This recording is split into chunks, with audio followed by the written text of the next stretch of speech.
Me dá uns 15 minutinhos dela, 10 minutos.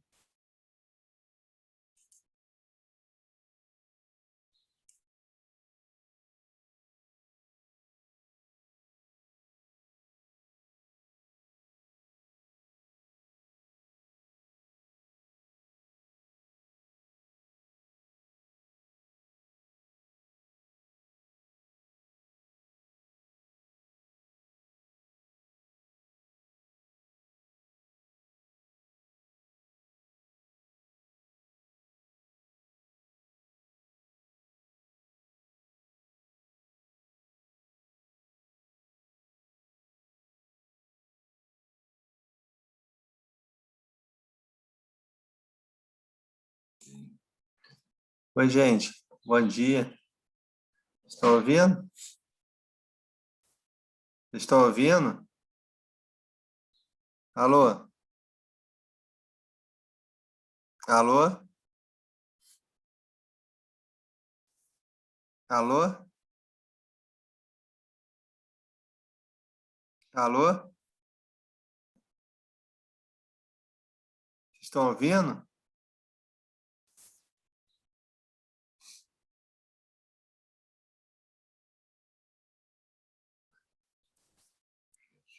Sim, sim, estamos ouvindo. Bom, hoje a gente vai falar sobre lombalgia, né? Um assunto importante que é comum, né? E depois um assunto, assim, mais da especialidade, que é a luxação congênita do quadril. São esses dois temas, tá bom? Vamos começar com lombalgia. Lombalgia, né? Todo mundo ouviu falar, evidentemente. Lombalgia, ele é um tema...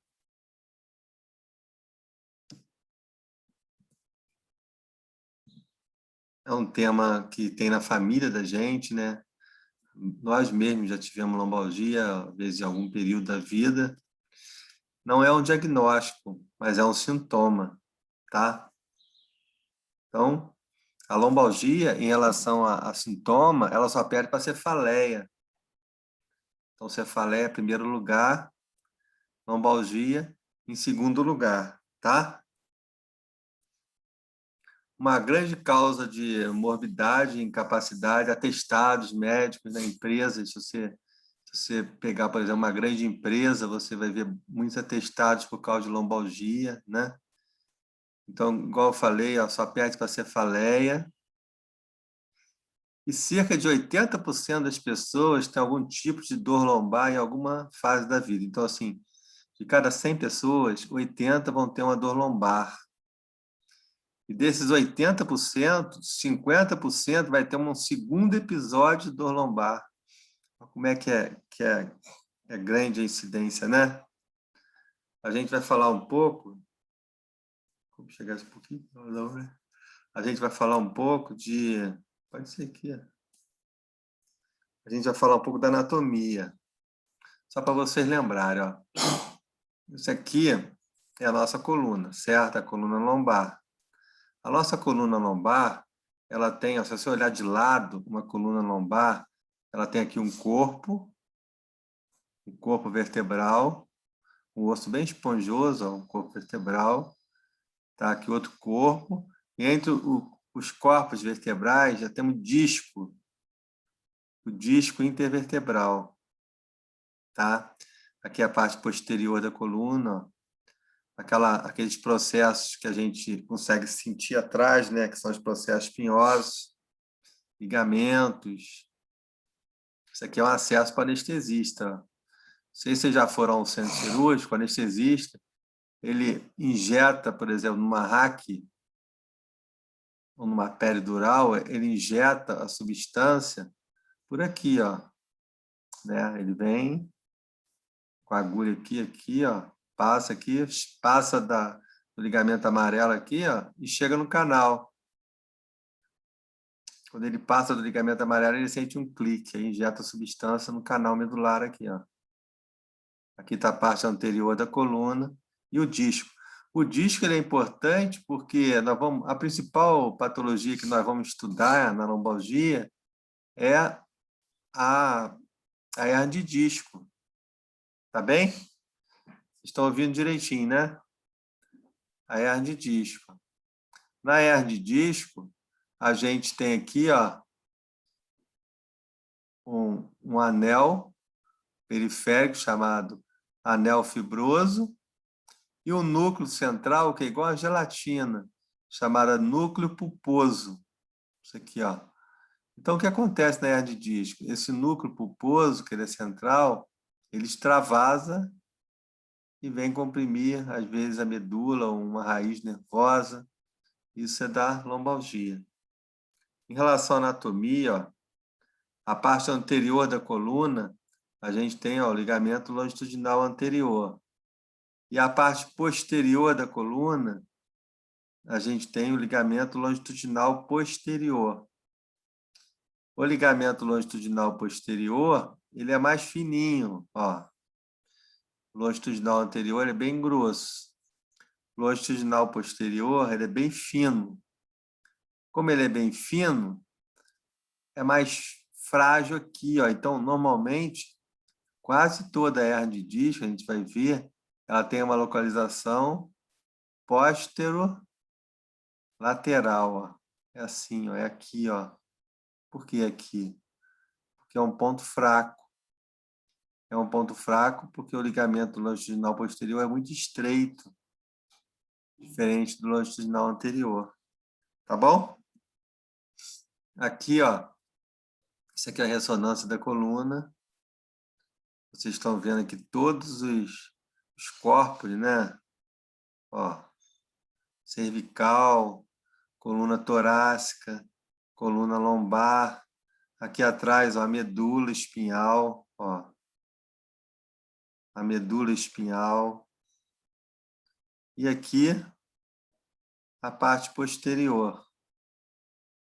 Aqui, a parte óssea, ó. Coluna cervical, coluna torácica, coluna lombar, coluna sacrocoxígea. Você lembra das curvaturas da coluna? Por exemplo, a região cervical, ó, tem o quê? Uma cifose ou uma lordose? Tem uma cifose ou uma lordose? Tem uma lordose. A coluna torácica tem uma cifose. A coluna lombar tem uma lordose. E a coluna sacrocoxígea tem uma cifose, lordose, né? Então, ó, lordose cervical, cifose torácica, lordose lombar e a cifose sacrocoxígea. Tá bom?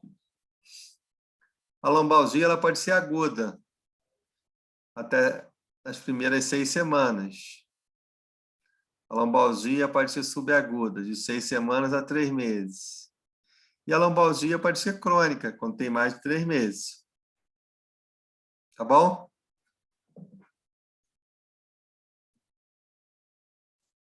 Isso aqui a gente vai estudar em escoliose, ó, ângulo de Cobb. A gente vai estudar isso em escoliose, que é muito importante. Na região torácica, ó, por exemplo, ó, na região torácica, a gente tem uma cifose torácica normal. Se você pegar da primeira vértebra torácica, T1, até a 12ª vértebra torácica, T12, a gente vai ter um ângulo aqui, ó, que é chamado de cifose torácica, que é de 20 a 40 graus. Não sei se vocês já viram na rua, por exemplo, uma pessoa idosa corcunda. A pessoa idosa corcunda, ela tem uma cifose torácica maior que 40 graus. A gente vai ver isso na aula de escoliose. Quando tem, por exemplo, uma cifose muito importante da região torácica, uma hipercifose, que eles chamam de doença de Schwermann, hipercifose torácica, doença de Schwermann, a gente pode ter dor lombar também. Tá? Tá, gente? Então, etiologia. Dores de origem mecânica ou postural. as dores, a gente vai dividir, assim, basicamente, as dores da coluna lombar para a gente em 4 grupos.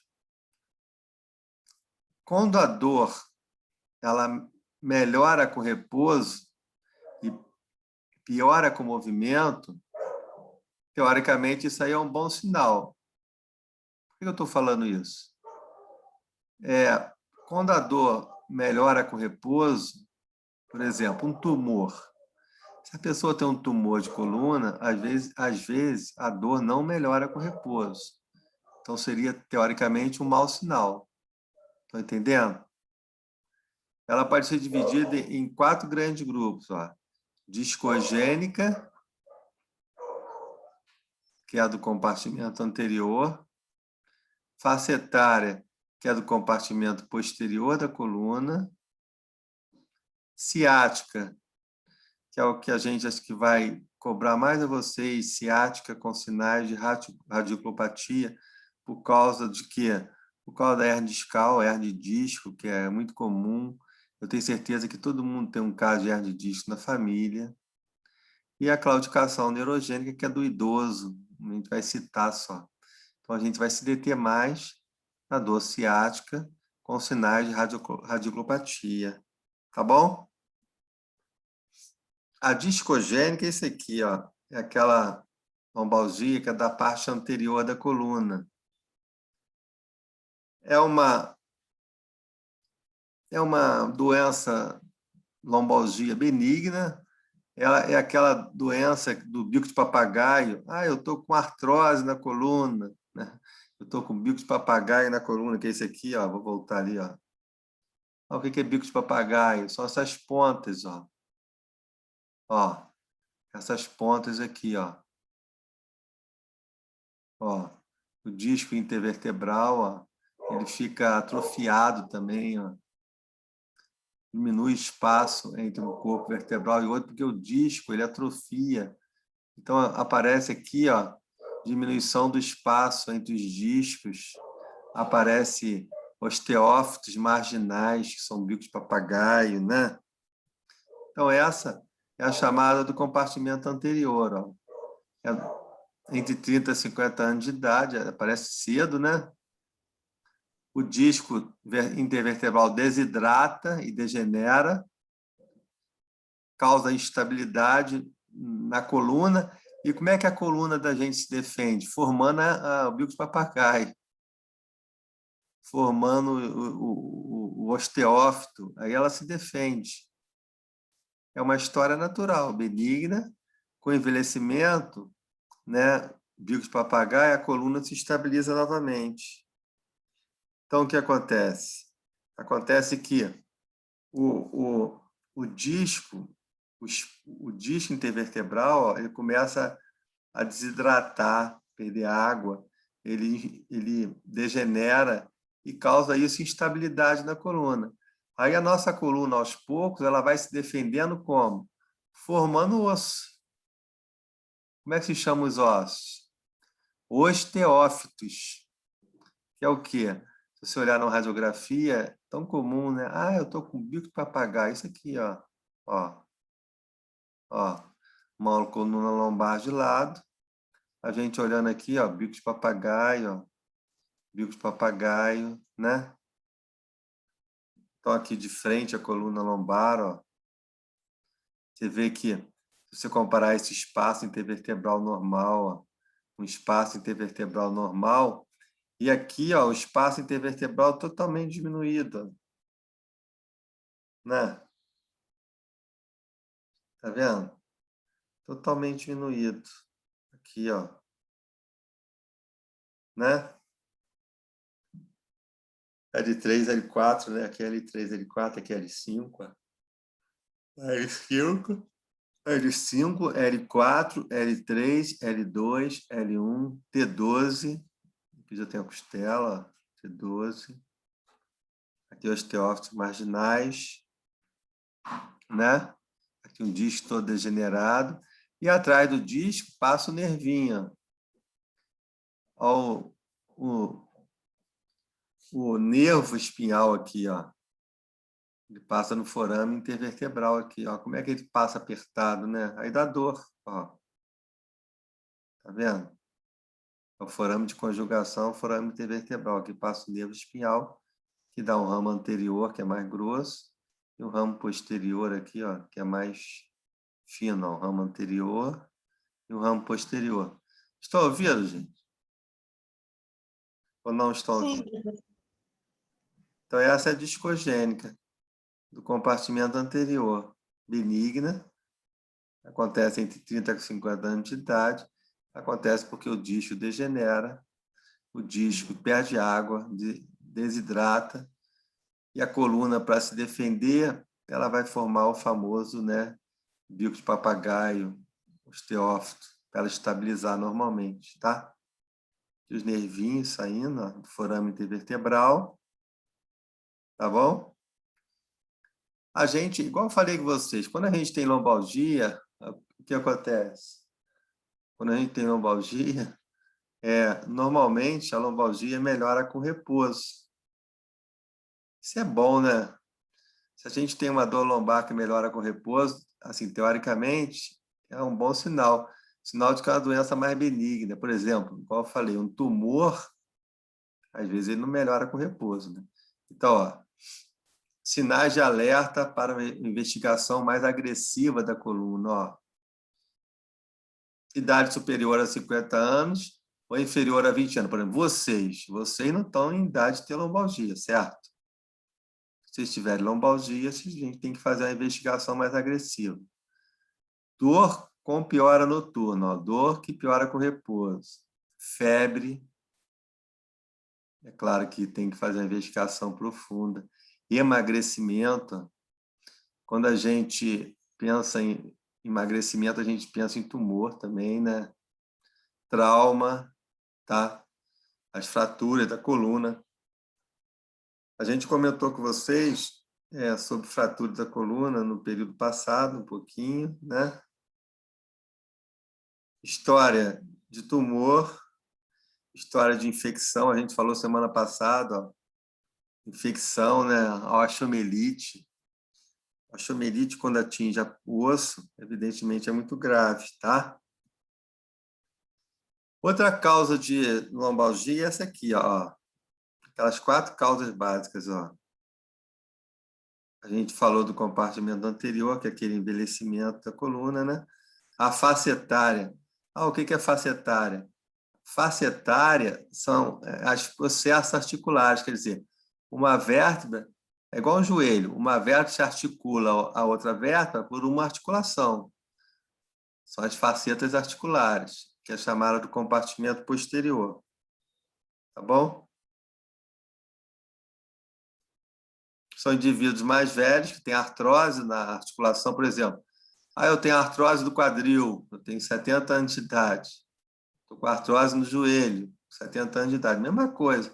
Eu posso ter artrose nas articulações entre os corpos vertebrais, que são as facetas articulares.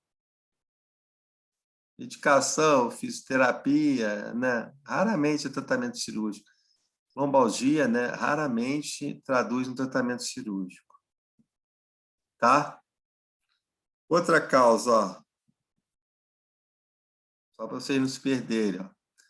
Uma causa que a gente falou discogênica, né, que é aquela causa de 30, 50 anos, que o disco desidrata e faz bico de papagaio, com a vértebra se defendendo, estabilizando a coluna. Outra causa é a face etária, que é do compartimento posterior. É como se fosse artrose do joelho, artrose do quadril no indivíduo de 70 anos. E também vai ter artrose entre os corpos vertebrais. E uma causa que seria a mais importante para a gente é essa aqui, ó, a terceira, ciática com sinais de radioclopatia, por causa da hernia de disco. Tá bom?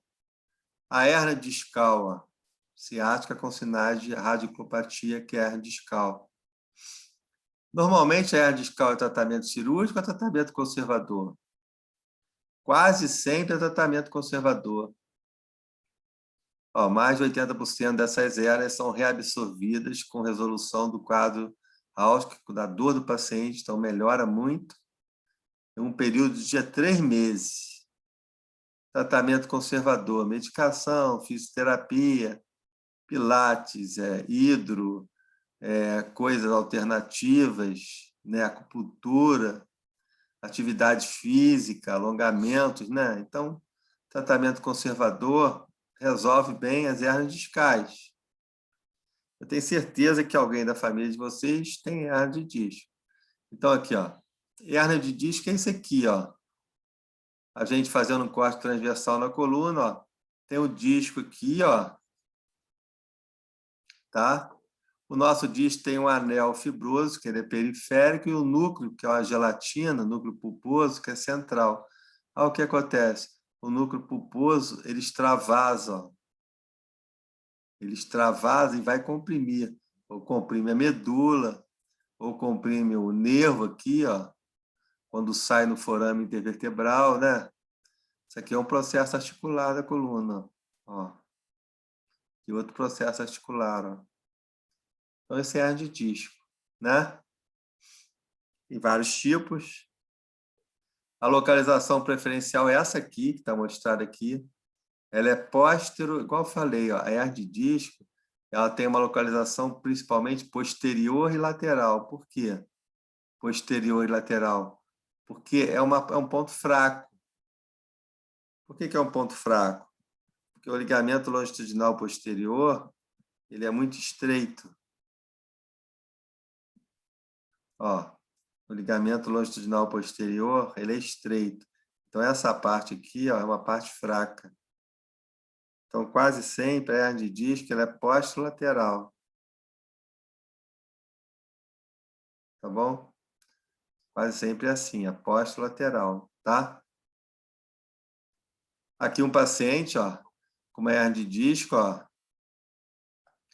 um corte de perfil, né, um corte sagital da coluna, ó, em que a gente vê aqui, ó, na ressonância, ó, o disco, uma protusão anterior aqui, ó, outro disco aqui, ó, aquele 4L5, aqui o disco de L5S1 com uma protusão anterior. Essa protusão anterior, se vocês fizerem um corte transversal, ela vai encostar aqui na medula ou na raiz, ó. Aqui está o disco, um corte transversal, e ele está fazendo uma protusão aqui, ó. Ele está encostando na medula que está aqui. Aqui está o canal vertebral, ó. E aqui os forames intervertebrais, onde saem os nervinhos, ó. Daqui, ó. E daqui também, ó, sai o nervo. Então, esse é a hernia de disco, tá? Esse é um corte sagital numa ressonância. Esse aqui é um corte transversal numa ressonância, tá? Aqui, por exemplo, ó, esse aqui é um disco intervertebral no outro sinal, né? Na ressonância. Aqui, ó, a medula aqui atrás. Aqui o canal. Aqui o forame está livre, ó, o forame intervertebral, ó, onde sai o nervo, está livre aqui, ó. Mas desse lado, o que acontece? O forame ele está ocupado por um fragmento de disco aqui, ó. Ó, vocês acompanharam o disco aqui, ó, aqui. Desse lado aqui, ó, tá? Isso aqui é L4, L5. Desse lado, o forame ele tá ocupado por um fragmento de disco que está apertando o nervo, certamente. O paciente tem dor, tá? Então, aquilo que a gente falou, ó, o ligamento longitudinal posterior ele é muito importante. Por quê? Porque ele é estreito na parte posterior do corpo da vértebra. Ó, ele é estreito. Então, essa parte posterolateral aqui, ó, é uma parte fraca. Então, normalmente, ó, igual essa aqui, ó, a hernia de disco, ela está fazendo o quê? Um abaulamento posterolateral aqui, ó. Isso pode comprimir o nervinho, né? E vai dar dor a gente, certo? Aqui é a medula, né? Os nervos saindo da medula, ó. E aqui uma hernia de disco, tá? Exame neurológico vai ser importante porque tem 4 níveis principais. LASEG é esse aqui, ó. Quando a gente faz o exame neurológico, é esse aqui, ó. Quando o paciente deitado lá na cama, em decúbito dorsal, se nós pedirmos para ele levar a perna, vai estirar o nervo ciático, que está aqui atrás, na coluna lombar, né? O nervo ciático, se estiver preso por alguma hérnia, quando a gente eleva a perna, o paciente refere dor. Então, por exemplo, eu estou aqui, ó, em decúbito dorsal. Decúbito dorsal. Se a gente levantar a perna, por exemplo, a mais de 30 graus, por exemplo, levantei a 40 graus. Se a paciente tiver uma hernia de disco, ele vai referir dor quando eu levantar aquela perna, aquele lado comprimido. Ele vai referir dor. Isso aí é chamado prova de Laseg, é um francês, prova de elevação da perna retificada, tá? É uma prova clássica, estuda hernia de disco. Então, prova, né, de Laseg acontece na hernia de disco. Elevação da perna retificada, o paciente tem dor ao tracionar o nervo isquiático, evidentemente, porque ele está preso pela hernia discal. Estira a raiz nervosa, principalmente do 5º nervo lombar e 1º nervo sacral. São níveis comuns de hernia de disco, tá? Então, isso aqui, ó. Elevação da perna retificada. Tá bom? Então, o paciente lá deitado, o examinador vem, ó, eleva a perna do paciente. Depois de 30 graus, ele pode referir dor se tiver com uma hernia de disco, tá bom? Exame neurológico, gente, a gente vai cobrar vocês dos 3 níveis principais. Então, evidentemente, nosso corpo, em relação, por exemplo, sensibilidade. Se eu espetar um alfinete aqui, ó, por exemplo, na região anterior do joelho, aí eu espetei uma agulha na região anterior do joelho. Se o paciente está com anestesia ali, eu posso estar com problema na raiz de L4, daquele lado ali. Entendeu? Em relação à sensibilidade. Porque L4 corresponde à região anterior do joelho. Tá? E assim, todo o nosso corpo tem o nosso dermátomos, né, característicos em relação à sensibilidade, tá bom? Então, aqui, ó. Vocês vão ter que decorar, na verdade, 4 níveis que são os principais. A L4, que cai muito em prova, a L5 e a S1. Ó, L4, L5 e S1.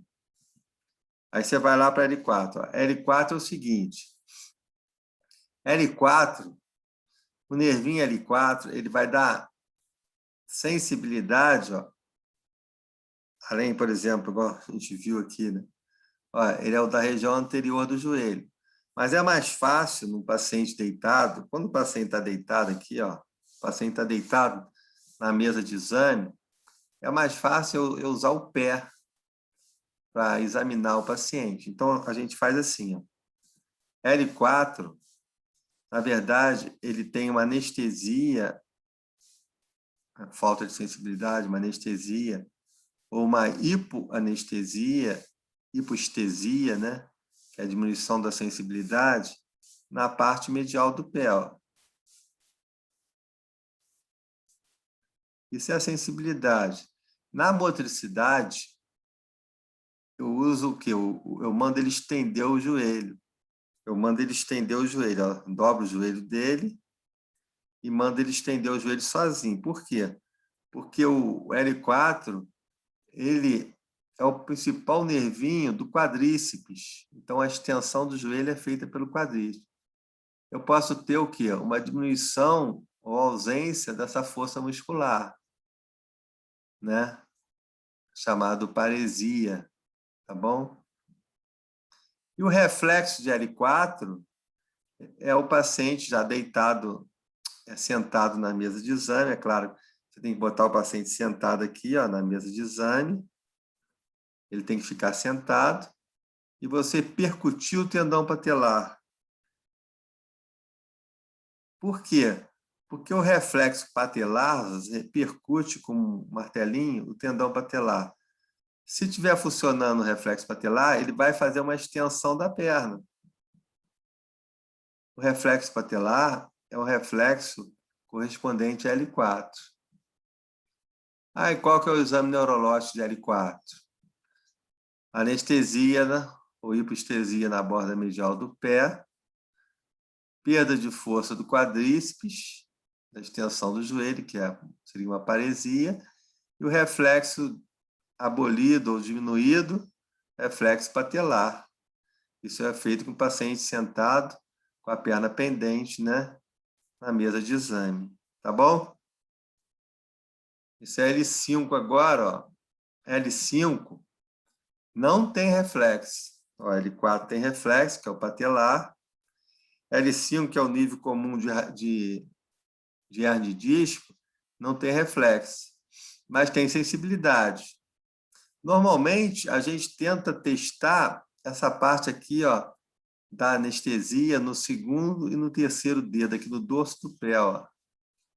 A gente tenta testar o segundo e o terceiro dedo aqui, ó, no dorso do pé, porque é L5, corresponde a L5. Em relação à motricidade, eu mando o paciente fazer o quê? Flexão dorsal do pé e dos dedos. Os extensores tibial anterior, extensores dos dedos do pé, eles são correspondentes a L5. Então, o que eu faço? Eu mando o paciente fazer uma flexão dorsal do pé, deitado mesmo, e fazer uma extensão dos dedos. Eu estou testando L5. Então, L5, a sensibilidade, normalmente a gente testa o dorso do segundo e terceiro dedo. Em relação à motricidade, eu mando ele fazer o quê? Uma flexão dorsal do pé e estender os dedos. Eu estou testando L5.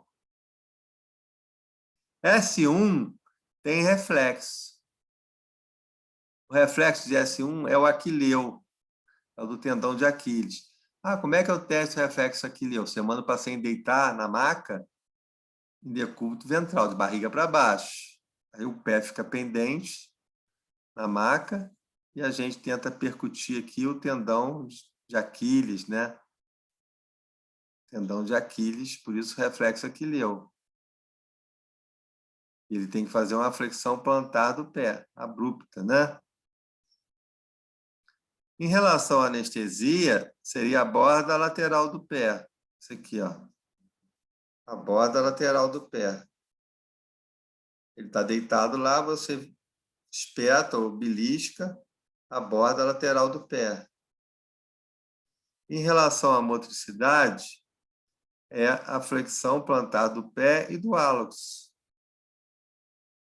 Isso eu estou testando a motricidade, a flexão plantar do pé e do hálux. Então, ó, S1, reflexo, é o aquileu, a sensibilidade no bordo lateral do pé e a motricidade, flexão plantar do pé e do hálux. Você vê que L4 é o contrário, é a flexão dorsal do pé e extensão dos dedos. Então, guardem, assim, exame neurológico, guardem o quê? LASEG, tá? Que é elevação da perna retificada, e guarda L4, L5 e S1. L4, tá? Que são os níveis comuns, L4, L5, S1, por quê? Porque são níveis de mais mobilidade que a gente tem na coluna, e são os níveis mais comuns de hernia discal. Ó, L4, anestesia na borda medial do pé, reflexo patelar e força do quadríceps, extensão do joelho. L5 seria anestesia no dorso do segundo e terceiro dedo. Em relação à motricidade, você manda o paciente fazer uma flexão dorsal do pé e extensão dos dedos. E S1, o reflexo é o aquileu, tá? A sensibilidade ele perde no bordo lateral do pé e a motricidade, quando ele fazia a flexão plantar do pé, flexão plantar do hálux. Flexão do hálux, tá? Como é que é o tratamento da hernia discal? Quase sempre conservador. Quase todas, 80% tratamento conservador. O tratamento cirúrgico é um tratamento agressivo, claro, feito pelo neurocirurgião ou cirurgião de coluna. Então, assim, o tratamento cirúrgico é quando a gente tem um déficit neurológico progressivo, né? Aquela dor ciática persistente, ela é recorrente, não está melhorando o tratamento conservador, né? E quando tem uma compressão muito importante, muito importante na medula ou na raiz, quando a gente tem uma compressão grande na medula, eles chamam de síndrome da cauda-equina. Isso é claro que é cirúrgico. Vai alterar toda a função, né, de, a, da pelve, dos membros inferiores. Síndrome da cauda-equina é isso aqui, ó, só vou voltar, só para vocês terem uma noção. A síndrome da cauda-equina é quando simplesmente o anel se rompe e o núcleo pulposo vem, ó, extravasa e comprime toda a medula aqui, ó, de uma forma importante. Uma medula comprimida, evidentemente, aqui não cabe no tratamento conservador. Ó. Uma medula totalmente comprimida, é claro que vai ter alterações em funções várias, né, desse nível, né? Aqui, ó, olha só o tamanho. Você olhando uma ressonância, um corte sagital de lado, né? Olha só o disco aqui, ó. Olha só. Aqui um disco normal, ó. Olha o disco todo extruso, empurrando toda a medula. É claro que isso aqui é um tratamento cirúrgico, né, gente?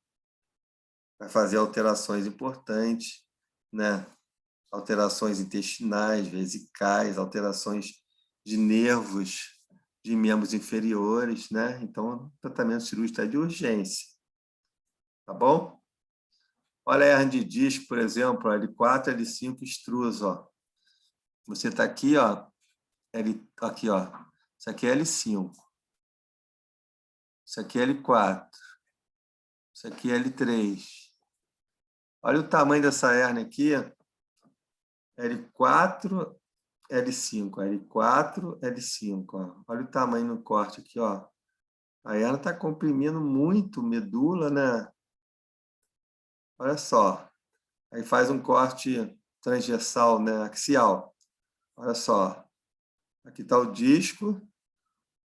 Olha, ele vai todo para trás, ó. Ele está ocupando todo o canal. Aí não cabe um tratamento conservador, né? Difícil. Vai ter que ser cirúrgico. Você nem vê a medula. Você não consegue nem ver a medula mais. Aí no tratamento cirúrgico tirou todo esse pedaço de disco aqui. Ó. Olha o pedação de disco que tiraram no tratamento cirúrgico, né? Então, assim, é um tratamento que não vai conseguir fazer conservador, porque a hernia está o quê? Extrusa, né? Eles chamam de extrusa. Mesma coisa aqui na síndrome da cauda-equina. A hernia está extrusa, ó. Tá bom? Tratamento conservador, ó, por exemplo, isso aqui é um disco que ele está mostrando aqui, ó. Aí, aqui está a medula, veja a medula aqui, ó, rechaçada. E aqui tem um pedaço de disco aqui, ó. Aí, com tratamento conservador, né, medicação, fisioterapia, atividades alternativas, pilates, foi melhorando, ó, a medula ficou mais solta, a medula está mais solta aqui, ó. A hernia diminuiu. Isso aqui num tratamento conservador. Vocês têm que lembrar o seguinte, hernia de disco, normalmente, o tratamento é conservador, né, 80% dos casos. E uma outra causa de hernia de disco, uma outra causa de, desculpa, de lombalgia, isso aqui, ó, para vocês não se perderem, ó. Isso aqui, ó. Lombalgia tem 4 grupos, né? Discogênica, do compartimento anterior, facetária, compartimento posterior, a hérnia discal e a claudicação neurogênica. Isso aqui, claudicação neurogênica, é da pessoa idosa. É.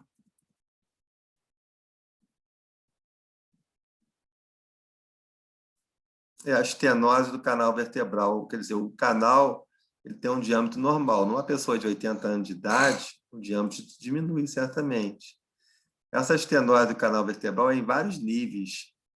Por isso que o tratamento fica mais difícil, que é num nível só, por exemplo, não é só L4, L5.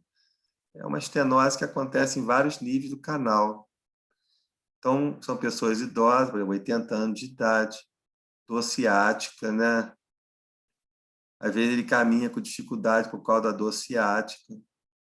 Tratamento difícil, porque normalmente é conservador, mas assim, se você for fazer um tratamento cirúrgico, uma estenose do canal vertebral, você tem que liberar o canal em 4 níveis, em 5 níveis. É um tratamento cirúrgico extenso, difícil, tá? Isso aqui, ó, é a espondilolistese. Essa doença aqui, ó, faz parte da lombalgia, causa lombalgia também. Espondilolistese, ó. O que é espondilolistese? É o escorregamento de uma vértebra sobre a outra. O que aconteceu aqui? A gente vai ver para frente. Ó. L4 escorregou, desculpa, L5 escorregou sobre S1. Ó. Isso aqui é o sacro. Aqui é L5. Ó. L5 escorregou, veio para frente em relação a S1. A gente vai ver uma classificação, vocês vão entender. O nome disso aqui é espondilolistese. Escorregamento de uma vértebra ou parte da vértebra sobre outra vértebra. L5 escorregou sobre o sacro. A principal causa de espondilolistese é a espondilólise. O que é espondilólise? Espondilólise é essa lesão aqui, ó. É uma lesão lítica entre as facetas articulares de uma vértebra. Aqui está uma vértebra, aqui está o processo articular superior de um lado, né? No caso aqui do lado direito, e aqui o processo articular inferior do lado direito. Aqui o processo espinhoso, que a gente palpa aqui atrás. Ó. Aqui, ó, o processo articular superior, processo articular inferior. Essa região entre os processos se chama istmo. Istmo. Istmo é a região entre processos articulares. Isso aqui, ó. Eu tenho processo articular superior e processo articular inferior. Essa região de processo se chama istmo. Isso aqui é processo transverso, processo espinhoso. E esse aqui são os processos articulares, do lado direito e aqui do lado esquerdo. Então, quando eu tenho uma lesão lítica entre os processos articulares, ó, a parte superior e a parte inferior, é chamado espondilólise. Isso aqui, ó, espondilólise. Por que a gente está falando isso, espondilólise? Porque espondilólise é a principal causa de um escorregamento da vértebra, da espondilolistese. Tá? Como é que eu vou ver numa radiografia uma espondilólise? Você vai, assim, por exemplo, aqui, ó. Isso aqui é um cachorro. Isso aqui, na radiografia oblíqua lombar, radiografia oblíqua, por exemplo, da coluna lombar. Aparece um cachorro. Se vocês olharem com cuidado, vocês vão identificar aqui, ó. Aqui o focinho do cachorro. Aqui o olho do cachorro. Tá? Aqui a orelha do cachorro. Aqui a pata dianteira do cachorro. Aqui o corpo do cachorro. Quando a gente tem uma lesão lítica aqui no pescoço do cachorro, isso é uma espondilólise. Por quê? Porque definiram assim, imagem de um cachorro escocês na radiografia oblíqua. O processo articular superior corresponde à orelha do cachorro, aqui, ó. Por exemplo, o processo articular superior corresponde à orelha do cachorro. O processo articular inferior corresponde à pata dianteira do cachorro. O processo articular inferior à pata dianteira do cachorro. Então, se eu tiver uma lesão aqui, ó, no pescoço do cachorro, isso é uma espondilólise. Tá? uma espondilose. O pescoço é o istmo, né? O pescoço do cachorro é isso aqui, ó.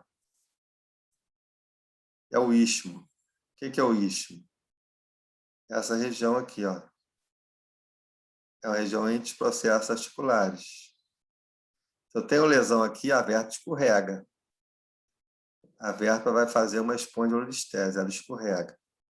Então, eles usam a radiografia oblíqua lombar, isso aqui, ó, radiografia oblíqua lombar, para identificar esse cachorro escocês aqui. Ó, a orelha é o processo articular superior. A pata dianteira é o processo articular inferior. E a região do pescoço pode estar com uma lise, que é justamente o istmo, né? Tá bom? Aqui, ó. Isso é um cachorro, ó. O olho é o pedículo, curiosidade, o olho do cachorro é o pedículo da vértebra. A orelha é o processo articular superior.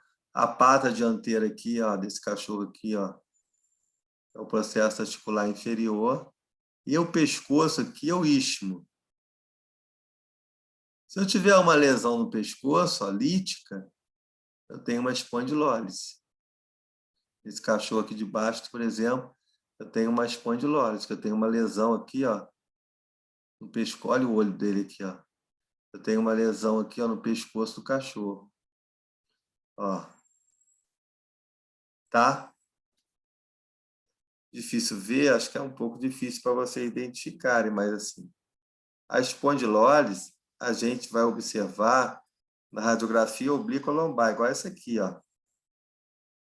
Aqui vocês estão vendo perfeitamente aqui em cima um cachorro, ó. O focinho dele, ó, que na verdade é o processo transverso, não interessa a vocês. O olho é o pedículo, também não interessa. A orelha é o processo articular superior, interessa. E a pata dianteira é o processo articular inferior, interessa. O pescoço é a região entre processos articulares, que é o istmo. Aqui tem uma lise, ó. Aqui tem uma lise, né? O corpo dele é isso aqui, ó, é a lâmina, ó, da vértebra. Olha o corpo do cachorro aqui, ó. Isso aqui, ó, é a lâmina da vértebra. A pata traseira é outro processo articular do outro lado. Tá? Essa imagem, então, essa é a imagem do cachorro. Mostra a espondilólise. Aqui a espondilólise, né, na seta. Uma radiografia oblíqua lombar. A espondilolistese está aqui, ó. Uma vértebra escorregou sobre outra vértebra. Ó, eu tenho aqui, ó, uma pessoa, ó, L5 e o sacro aqui, ó. Uma pessoa com uma espondilólise aqui, ó. O que vai acontecer com o tempo? Como tem essa falha aqui, vai dar instabilidade e a vértebra vai escorregar com o tempo. Aí o que acontece aqui, ó? Uma espondilolistese, escorregamento de uma vértebra aqui, ó, no caso L5 sobre S1. Pode ser por causa de uma espondilólise, ó, igual mostrou aqui, ó, nessa foto aqui. L5, ó, está escorregando sobre S1. Tá bom? Professor, Fala. o que acontece que leva essa lise dessa região? É a idade? Seria ligado Não, à é idade? idiopático. Ela perguntou, você perguntou assim, o causa da espondilólise. Isso aqui, ó, a espondilólise é a causa mais comum, igual eu falei, da espondilolistese. A causa é desconhecida, é idiopática, é desconhecida. Não é por causa de uma infecção, de algum processo inflamatório, assim, é desconhecida. Tá? Igual tem várias patologias, né, que a gente viu, por exemplo, doença de Leck-Calvé-Percy, aquela necrose da cabeça do fêmur. Qual é a causa daquela necrose que acontece naquela criança de 5 anos de idade, da cabeça do fêmur, que leva um monte de alteração, leva um monte de classificação, é desconhecida, é idiopática. Na espondilólise, a mesma coisa, a causa é desconhecida. Tá? Entendi. Tem alguma história familiar ou não? Tem, assim, por exemplo, na doença de Pertz, tem o fator familiar que não se consegue definir muito bem, né? Um parente, na doença de Pertz, por exemplo, um parente de segundo grau, a característica da doença de Pertz, aquela necrose da cabeça do fêmur, tem mais chance de ter a doença que um parente de primeiro grau, mas não se sabe por quê. Por exemplo, um filho seu vai ter menos chance se você tivesse, né, Deus me livre, uma doença de Pertz, um filho seu tem menos chance de ter a doença de Pertz do que um primo seu, de segundo grau, um exemplo. Tá? E na espondilose, a mesma coisa. Tem um fator familiar que, se a pessoa tem história de uma espondilose, alguém da família tem uma chance maior de ter uma espondilose que leva a uma espondilolistese. Mas, assim, não tem o porquê disso, tá? Existe realmente um fator familiar. Então, lembra aqui, a espondilolistese, esse escorregamento aqui, ó, aqui está claro vocês, ó, escorregamento de uma vértebra sobre outra, ó, tá bom? Evidentemente, né, toda aula de ortopedia vai ter a sua classificação. Ah, por que toda aula de ortopedia a gente vai ter que decorar a classificação? Porque a classificação direciona a gente, né, para tratar corretamente. Então, toda aula de ortopedia vai ter uma classificação. Então, assim, a espondilolistese, ela tem uma classificação que é chamada de Meyer-Ding. A classificação de Meyer-Ding é em 5 graus. Não é difícil, é porque é porcentagem. Então, por exemplo, ó, a vértebra escorregou aqui, ó, por exemplo, PL5 escorregou sobre o sacro. Se você for olhar aqui com cuidado, escorregou entre 50% e 75%, certo? Escorregou muito, ó, entre 50% e 75%. Qual a classificação dele, radiológica dele? 1, 2, 3 ou 4? 3, né? 3, por quê? Porque grau 1, ó, um escorregamento pequeno, a menos de 25%. Grau 2, um escorregamento entre 25% e 50%. Grau 3, um escorregamento entre 50% e 75%. Grau 4, um escorregamento acima de 75%. E grau 5, quando não tem nem contato mais, eles chamam de espondilopitose. Não existe mais contato de uma vértebra sobre outra. É claro, quanto mais escorrega, mais grave é porque comprime mais, certo? Comprime as estruturas moles, os nervos que estão ali, né? Então, ó, grau 1, ó, um escorregamento pequeno, ó, L5 sobre o sacro, ó, até 25%. Ó. Grau 2, ó, entre 25% e 50%. Ainda é um escorregamento aceitável, né? Agora, o problema é grau 3. O grau 3 escorregou entre 50% e 75%. O grau 4 é entre 75% e 100%. Quase não tem contato mais. Esse caso aqui que está maior, a foto aqui, ó, se você pegar a vértebra aqui, L5, ó, você tem um escorregamento entre 50% e 75%. Então, grau 3, grave, né?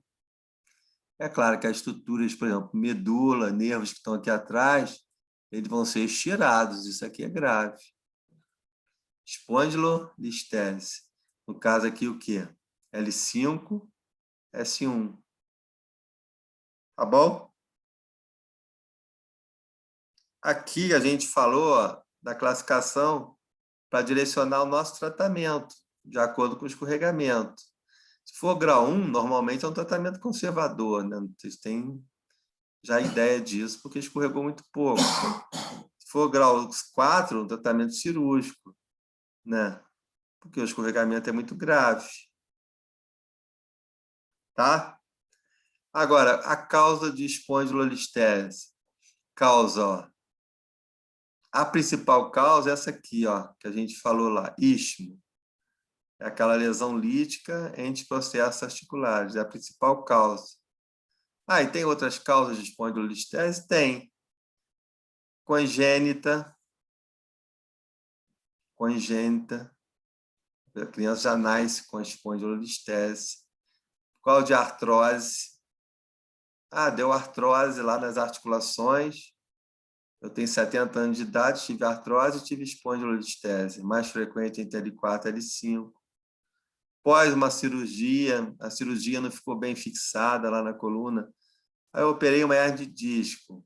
A minha artrodese não ficou muito bem feita. Ficou instável. Pode escorregar e dar uma espondilolistese. Pós-trauma, eu tive um acidente, uma vértebra escorregou sobre a outra, fez uma subluxação, uma luxação. A espondilolistese, na verdade, é uma luxação de uma vértebra sobre a outra, né? Patologia, um tumor patológico, um tumor pode ter causado espondilolistese, né? Mas a mais comum é, segundo Newman, né, a mais comum é a ísmica, tá? Guarda essa classificação aqui, ó, porque essa classificação ela vai direcionar o nosso tratamento. Grau 1, grau 2, grau 3, grau 4, grau 5, tá? Grau 1, 2, 3, 4, 5. Professor, o grau 3 é tratamento conservador ou cirúrgico? Cirúrgico. Na O 3 verdade, em diante é tratamento cirúrgico. conservador, ó, é grau 1, em alguns casos, grau 2, né? Isso é tratamento conservador, de modo geral. São as que escorregam menos. Grau 3 e grau 4, escorrega muito, dá muita compressão e o tratamento é cirúrgico. Ó.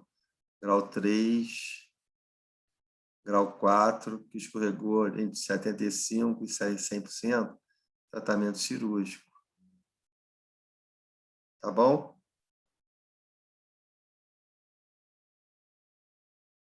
Tá? Guardem assim, grau 1, grau 2, tratamento conservador. Repouso, medicação, fisioterapia, né? E grau 4, 3 e grau 4, grau 5, então, que não tem nem contato, nem se fala. Grau 3 e grau 4, tratamento cirúrgico, tem que descomprimir a medula, tem que reduzir a medula, fixar a medula. O nome disso é o quê?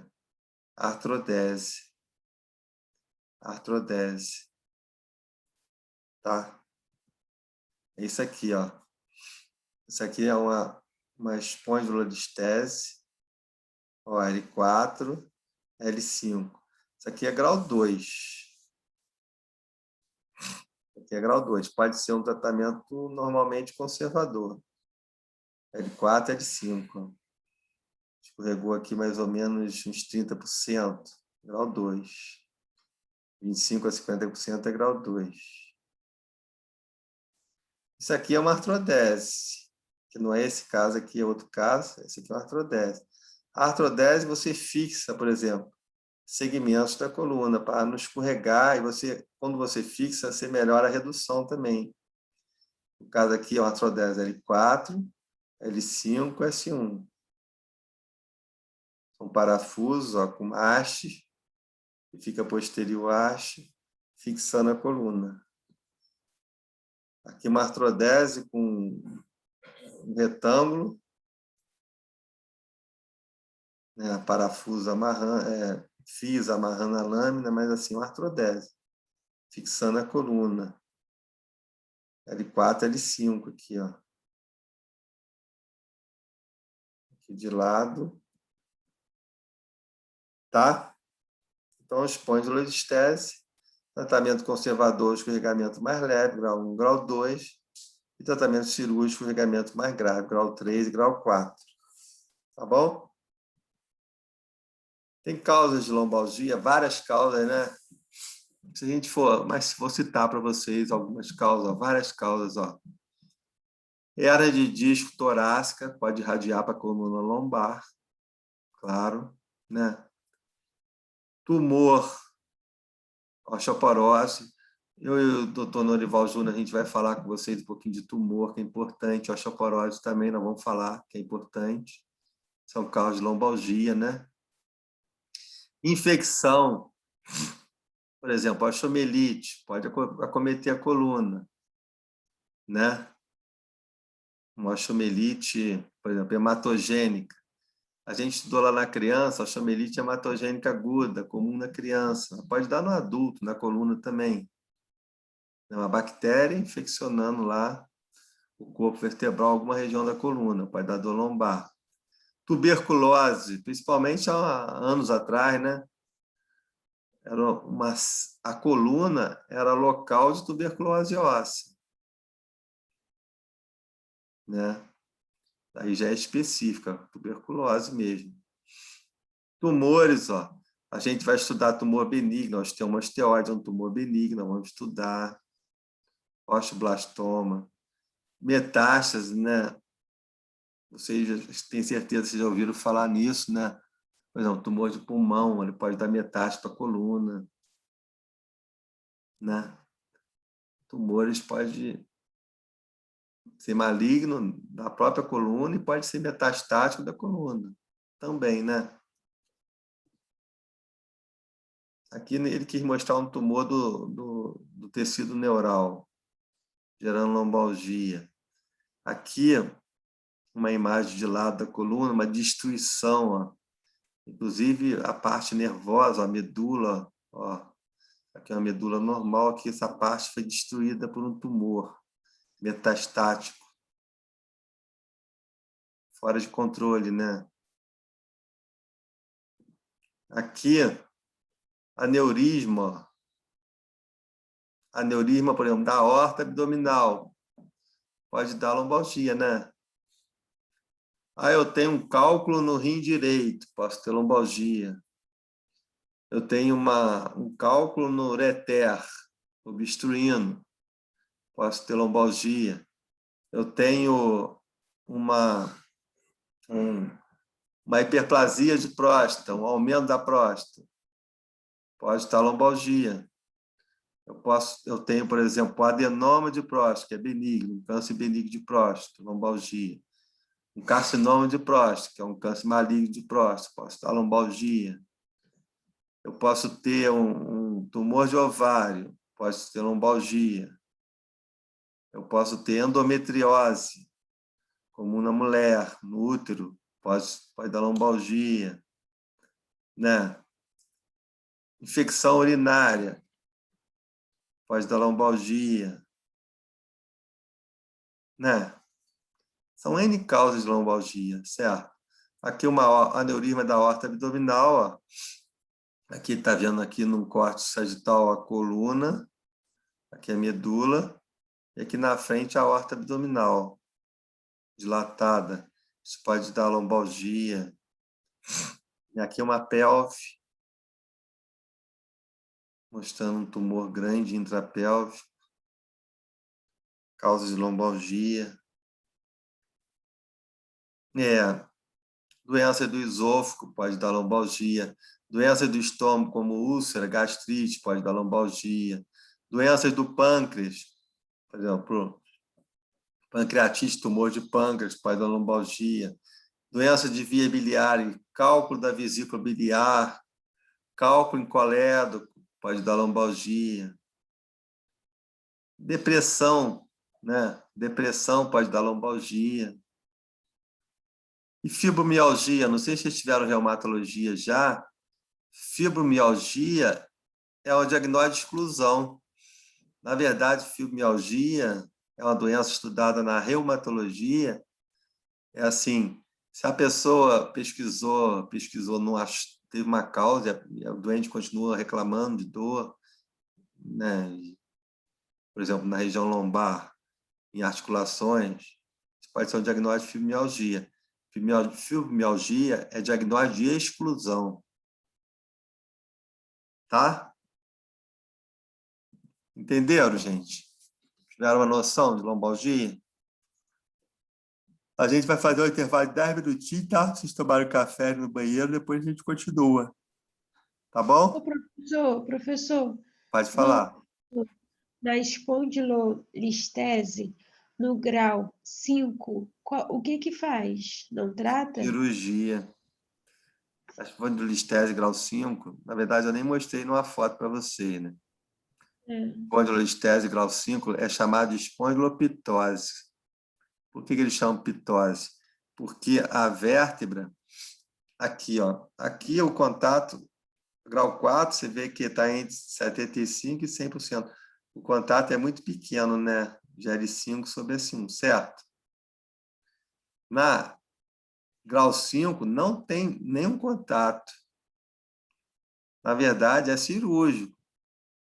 Porque imagina bem como é que vai estar a medula, a cauda equina, se for o caso, os nervos espinhais ali, os nervos, estruturas moles ali, né, envolvidas, eles vão estar totalmente tirados. O paciente vai ter muita dor, muita clínica. Então, é cirúrgico. E a cirurgia da espondilolistese é a artrodese. O que é a artrodese? É a fusão de um corpo vertebral com outro corpo vertebral. Normalmente, o neurocirurgião, ele reduz, ele melhora a redução, claro que lentamente, na cirurgia, devagar, para fixar um corpo com outro corpo, né? Ele melhora a redução. Eu tinha que ter botado uma foto mesmo, mas tá? Na verdade, não tem contato. Tá bom? Então, gente, ó, 10 minutinhos só para vocês também beberem alguma coisa e a gente continua, tá bom? Tá bom. Um abraço. Oh.